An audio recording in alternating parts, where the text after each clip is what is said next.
Now students, solar eclipse. Solar eclipse क्या होता है स्टूडेंट्स? पहले आप लोग ध्यान से सुनिए। सन, मून एंड द अर्थ, मतलब सन, मून एंड अर्थ। जब मून सन और अर्थ के बीच में आ जाएगा, मतलब जो मून है वो अर्थ के चारों तरफ रिवॉल्व करता है।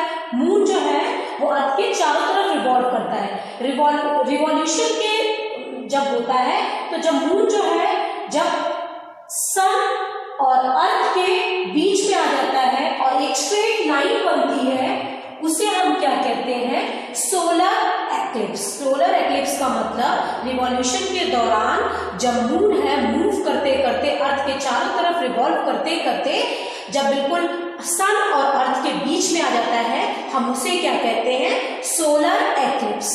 Clear all of you?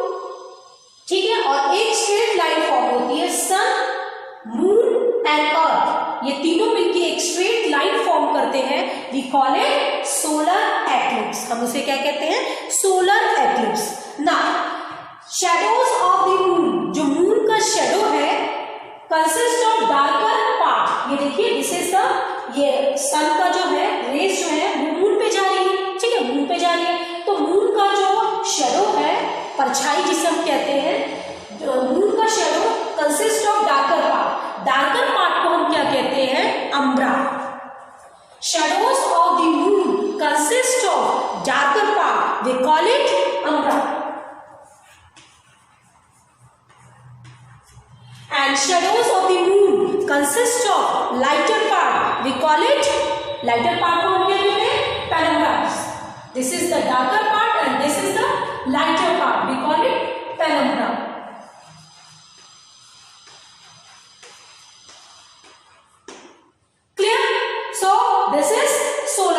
हम इसे क्या कहते हैं? Solar eclipse. अब देखिए, सोलर एक्लिप्स जब होता है तो हम एक स्पेशल टाइप का गॉगल्स यूज करते हैं, जिससे कि जो सन के जो रेस है वो डायरेक्ट हमारी आईज पे इफेक्ट ना करे। ठीक है, तो अगर हम जो क्या कहते हैं, अगर हम लोग गॉगल्स, स्पेशल टाइप का गॉगल्स यूज करके एक स्पेशल टाइप का, मतलब ये हम लोग कब देखते हैं? न्यू मून के स्पेशल डे पे हम देखते हैं, न्यू मून के स्पेशल डे पे। ठीक है, क्लियर? सो स्टूडेंट्स, इसमें क्या होता है कि जब भी when we see the shadows of the moon through the lighter part, means lighter part means क्या होता है? पेनम्ब्रा। लाइटर पार्ट को हम क्या कहते हैं? पेनम्ब्रा कहते हैं। ठीक है, तो जब हम when we see the shadows of the moon through the lighter part, उसे हम क्या कहते हैं? पेनम्ब्रा कहते हैं। उस टाइम जो एक्लिप्स हम कैसा देखेंगे कि सन जो है is not fully covered by moon, वो पूरी तरीके से कवर्ड नहीं होता है, तो हम उसे कहते हैं पार्शियल सोलर एक्लिप्स। जब हम देखेंगे when we see the shadows of the moon through the darker part to see the eclipse, we see the sun is fully covered with moon. So students, इससे हमें क्या समझ में आया कि partial solar eclipse and total solar eclipse में क्या होता है डिफरेंस? जब भी हम स्पेशल टाइप का गॉगल्स यूज करते हैं, ठीक है, जैसे हम गॉगल्स यूज कर रहे हैं, तो अगर हम लोग लाइटर पार्ट, मतलब लाइटर पार्ट मींस पेनम्ब्रा, तो अगर हम शैडोज ऑफ द मून का शैडो हम लोग स्पेशल टाइप का गॉगल्स यूज करके जब देखते हैं lighter part means penumbra region से हम एक्लिप्स को ऑब्जर्व करते हैं, तो हम क्या देखते हैं कि जो मून है, मतलब दिस इज सन, मान लीजिए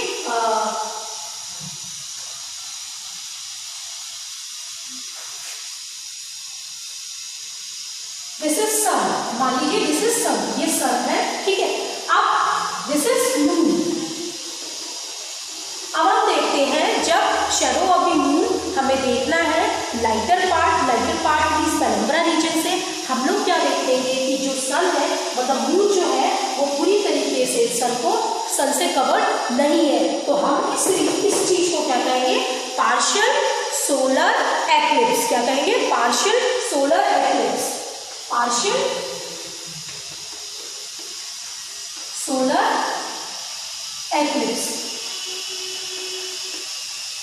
अगर हम शैडो ऑफ द मून, मान लो दिस इज सन, अब मून पूरी तरीके से, मून जो है, मून भी पूरी तरीके से सन को कवर कर लिया है, तो हम इसे क्या कहेंगे?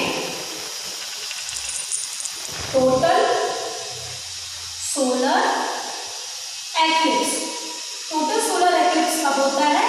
जब हम लोग जब शेडो ऑफ दी मून हम लोग ऑब्जर्व करेंगे थ्रू डार्कर पार्ट, मतलब darker part means umbra region से जब हम लोग गॉगल्स, स्पेशल टाइप का गॉगल्स यूज करके डार्कर पार्ट से हम मून को देखेंगे, उसके एक्लिप्स को देखेंगे, तो हम लोग क्या ऑब्जर्व करेंगे कि मून जो है, मतलब जो सन है वो पूरी तरीके से मून से कवर होगा, तो हम उसे क्या कहते हैं, total solar eclipse. Understood all of you?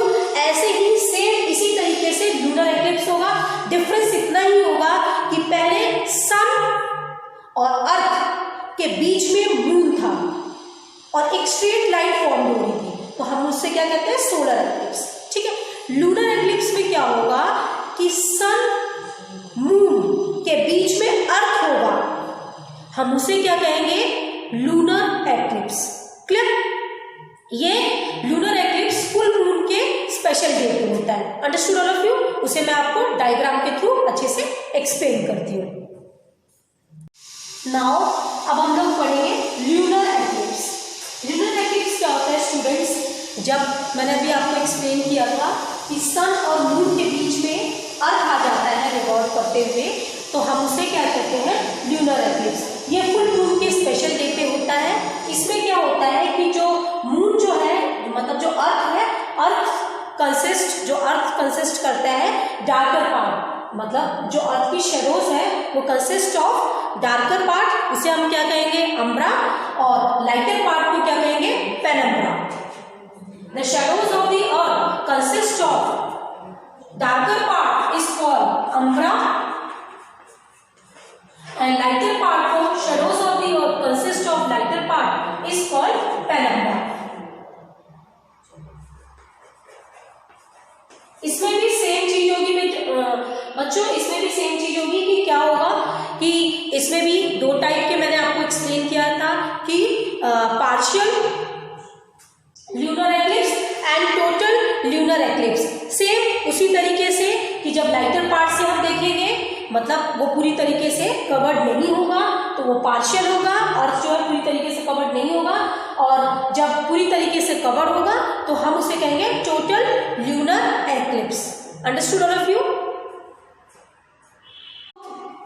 अब पार्शियल ल्यूनर एक्लिप्स और टोटल ल्यूनर एक्लिप्स क्या होता है स्टूडेंट्स?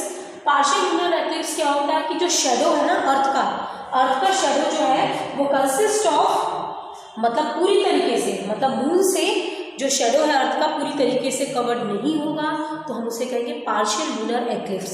जब शेडो ऑफ द अर्थ पूरी तरीके से मून से पूरी टोटली अच्छे से कवर्ड रहेगा, उसे हम क्या कहेंगे, total lunar eclipse. Clear? Next topic, artificial satellites. ठीक है, आर्टिफिशियल सैटेलाइट्स क्या है स्टूडेंट्स? कि artificial satellites are man made objects that orbits earth. ठीक है, अब आर्टिफिशियल सैटेलाइट्स का यूजेस क्या है, जैसे हम किन किन चीज़ों के लिए आर्टिफिशियल सैटेलाइट्स यूज करते हैं? वेदर फोरकास्टिंग के लिए, ठीक है, कम्युनिकेशन, मतलब एक दूसरे से बात करने के लिए, क्योंकि मैंने आपको बताया था कि जब हम स्पेस में जाते हैं कोई भी एयर नहीं प्रेजेंट होता है, कुछ भी वाटर प्रेजेंट नहीं होता है, ना ही साउंड प्रेजेंट होता है। एस्ट्रोनॉट्स वगैरह क्या यूज करते हैं, रेडियो सेट्स यूज करते हैं, जिससे कि रेडियो वेव्स जो होते हैं वो साउंड वेव्स में कन्वर्ट हो जाता है, और जो भी पर्सन वहाँ पे होते हैं वो एक दूसरे से कम्युनिकेट कर पाते हैं। ठीक है, क्योंकि वहाँ पे कोई भी मीडियम भी तो प्रेजेंट नहीं होता। ठीक है, तो कम्युनिकेशन के लिए यूज किया जाता है आर्टिफिशियल सैटेलाइट्स का, नेविगेशन के लिए, ठीक है, और साइंटिफिक रिसर्च के लिए भी हम लोग यूज करते हैं artificial satellites. Now class, space travel. सबसे पहले in 1961 Yuri Gagarin of Russia first person to go into space, मतलब जो पहले पर्सन थे रशिया के थे, उनका नाम क्या था, यूरी गागारिन। ओके, कब? 1961 में। और फर्स्ट वुमेन जो थी रशिया की वो कौन थी, वैलेंटिना तेरेस्कोवा, वो भी फर्स्ट, मतलब सबसे पहली फर्स्ट वुमेन थी रशिया की जो स्पेस में ट्रेवल किया था। एंड इंडिया का जो फर्स्ट वुमेन थी, इंडियन वुमेन जिन्होंने स्पेस में ट्रेवल किया था, वो कौन थी, कल्पना चावला। ठीक है, और फर्स्ट इंडियन मैन जो था वो कौन था, राकेश शर्मा, कब, 3 अप्रैल 1984 में। Understood all of you? Now students, your chapter is completed. आप लोगों को इसे अच्छे से पढ़ना है। ठीक है, thank you so much to all.